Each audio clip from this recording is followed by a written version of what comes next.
A Tall and Small Collection, Season 2, Chapter 4. She's Back. Ray ran as fast as his legs could carry him. He couldn't believe what was happening. He had just seen Ashlyn again. They needed to move, sure, but they had a way to do it safely.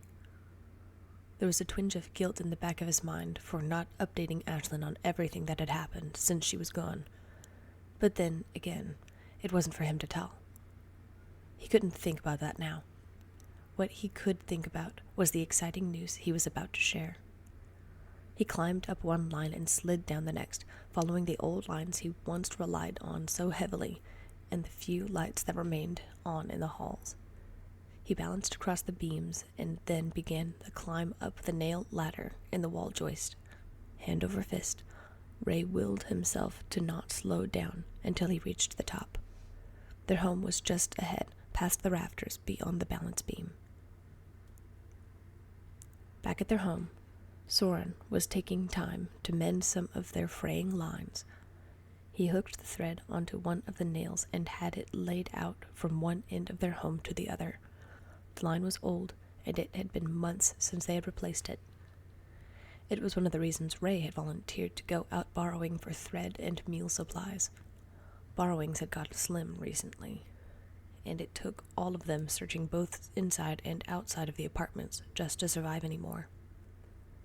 It took a lot of time for Soren to let his youngest brother go out on his own. It was a big step every time, even though Ray had proven to be a natural, much like himself. Soren still harbored a fragment of apprehension each time his brothers went out borrowing without him. Some of it was because of his nature of being an overprotective older brother. The other element was because of the accident that happened years ago, where they were almost snapped by a mousetrap. Soren could still see it happening if he closed his eyes. Dorian reaching for the food on the mousetrap, Soren pulling Dorian and Ray away in time to save them, but not to save himself from tripping and getting caught beneath the metal bar. Him being left behind to a human, which, at the time, meant certain death. Who would have known at the time that this encounter between human and borrower would lead to one of the best friendships known? Soren rolled his aching shoulders and readjusted his stance on his leg. Ever since that time, his leg had been slightly sensitive to things like the change of weather and overuse over the course of several days, and he had been on his feet a lot. He heard Dorian in the other room shuffling and working away on drying out some of their fresher supplies. Listening to the sounds of their homemade pots and pans clanging in the other room made Soren remember his early days with Ashlyn, his human friend. Ashlyn would be in the kitchen cooking or preparing things for his broken leg. Those early days, though terrifying, helped build trust between them, seemingly two very different people. It was quiet days when he was working on some menial task that he missed Ashlyn. He looked back on their days together fondly. Soren tried not to talk about her on the occasions where Ashlyn could be mentioned, since they went back to their original rule of not interacting with humans. Still, he did think of her from time to time, especially when he dreamed of her. All of those dreams seemed so real and vivid, taken from memories and thoughts.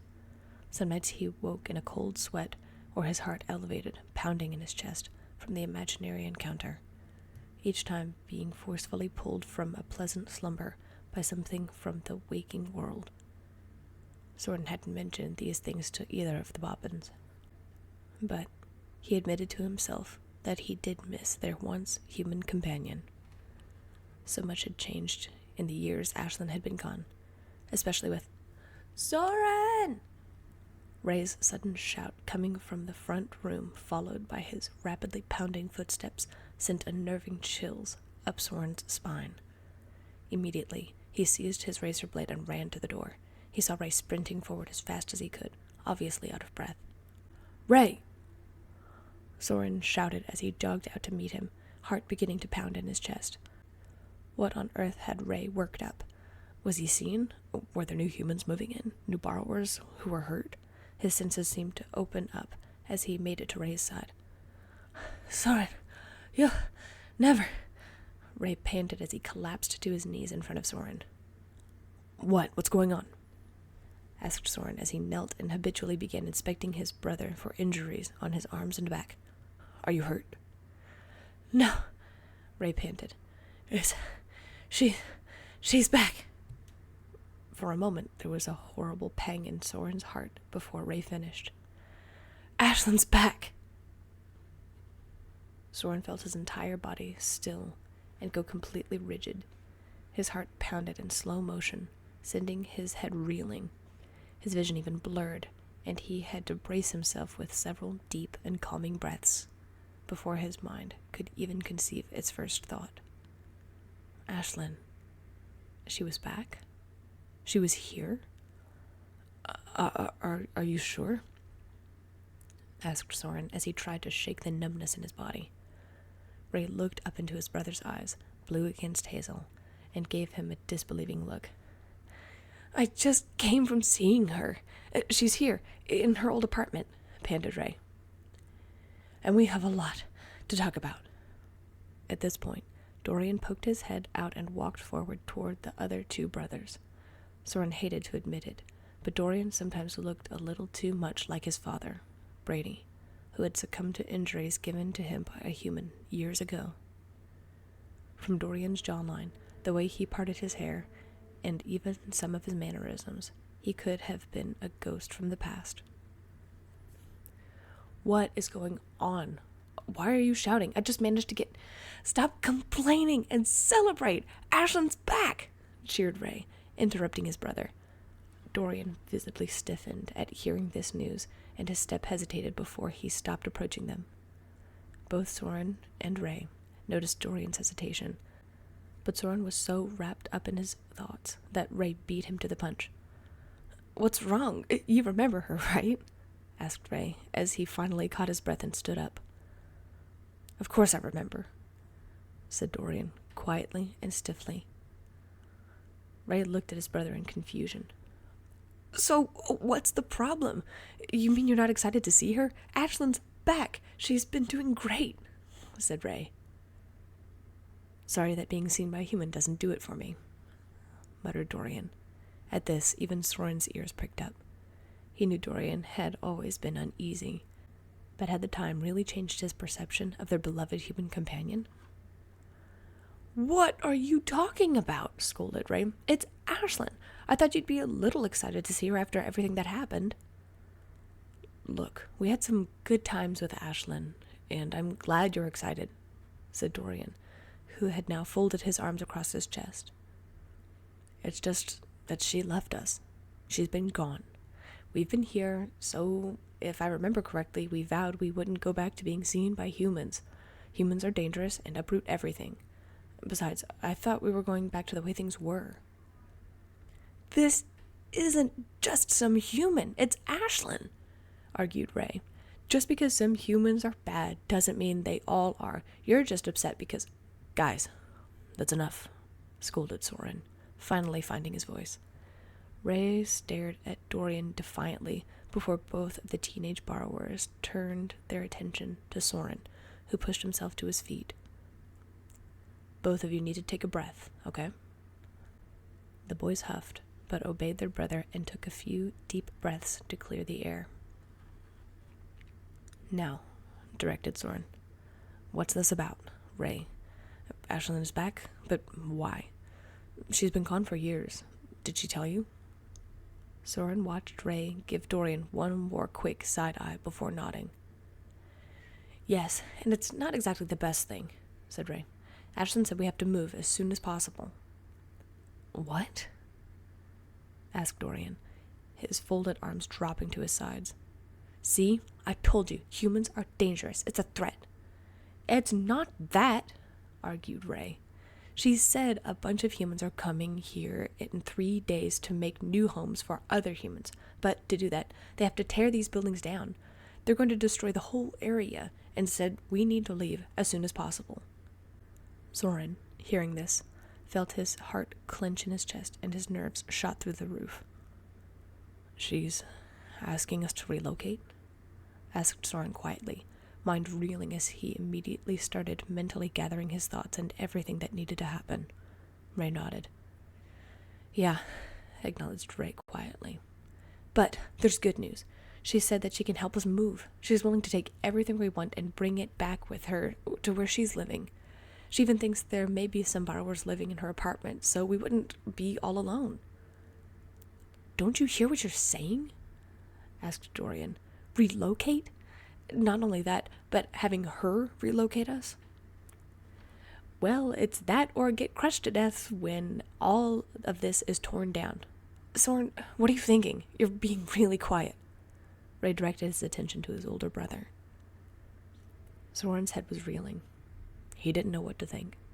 There was an excitement for seeing Ashlyn, but an instinctual fear of immigrating. Moving to a whole new location was always nerve-wracking. This time, however, something was different. The best something, actually. Ashlyn. Ashlyn was there to help with the move. They would be close to one another again, which brought about enough conflicting feelings to fill anyone with crippling uncertainty. So much had changed, and yet nothing at the same time. Soren? Ray's tiny voice brought Soren back to the present. Soren shook his head free of his thoughts. He couldn't think about that now.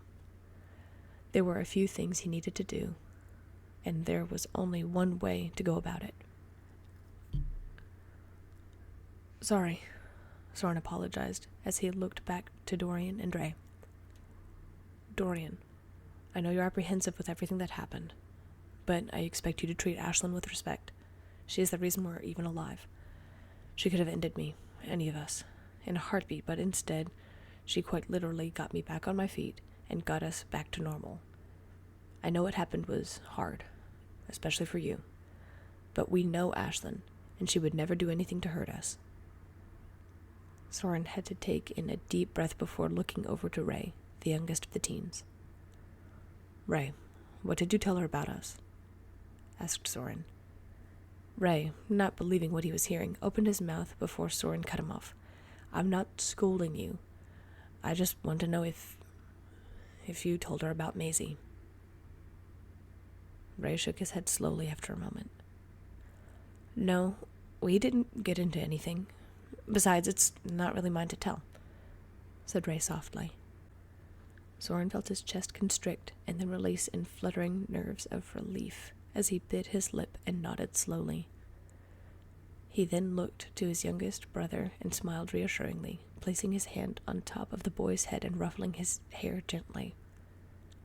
Thank you, Soren muttered. You're wise beyond your years.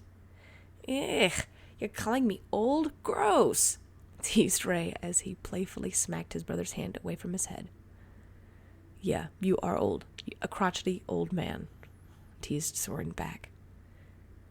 Soren looked past Ray to the dark ladder descending into the chasm of the wall. Heart fluttering nervously, he knew what he needed to do. I'm going to go see her. In the meantime, start packing. Did she say when she would be ready to leave or how much we could take? Asked Soren. No, she said she would be here and ready until we sent her away, said Ray. Can I come with you? I don't want to pack. Sorry, Ray. I need to go see Ashlyn on my own for a minute. Besides, between all of us, I think you have the most stuff, replied Soren as he ducked inside and grabbed his line and an emergency bag for safe measures. He was almost to the chasm when he heard Dorian's voice call out to him. And what about Maisie? Asked Dorian. Soren paused in his step and steeled himself before turning back to his brother. Let me worry about that. Just go on and start packing, replied Soren. With that, he grasped the line and descended rapidly into the darkness below. The eldest borrower's heart was pounding unforgivably hard in his chest. He could hardly breathe, and his vision swam as he finally touched down and began walking along the familiar path toward the place where it all began. What was he going to say about Maisie? What was he going to even say to Ashlyn in general? Had she changed? Had anything drastic changed in her life? Utterly nerve-racked, Soren stared at the line that he arrived at far too quickly, that led up to the counter of Ashland's old apartment. Was he even ready for this? Soren shook his head, dismissing his doubts. This was Ashland, regardless of how much time passed between them. He ascended the line, noticing the way his hands shook in excitement and nervousness. He lifted himself up onto the ledge and stared at the all-too-familiar sight of the back part of the electrical outlet, which was still propped open from where Ray had undoubtedly left it open for their return. Well, here goes everything. Soren approached and, not bothering to check first, stepped out onto the counter, instantly finding the familiar form of Ashland standing nearby. His chest tingled as he attempted to breathe normally, but knew immediately his nerves were trying to get the better of him. He was barely 5 steps out of the wall when Ashland turned her head toward the electrical cover, and Soren once again found himself under the gaze of those eyes. Those beautiful, stormy blue-gray eyes instantly took in his form, and he knew, instantly, nothing had changed.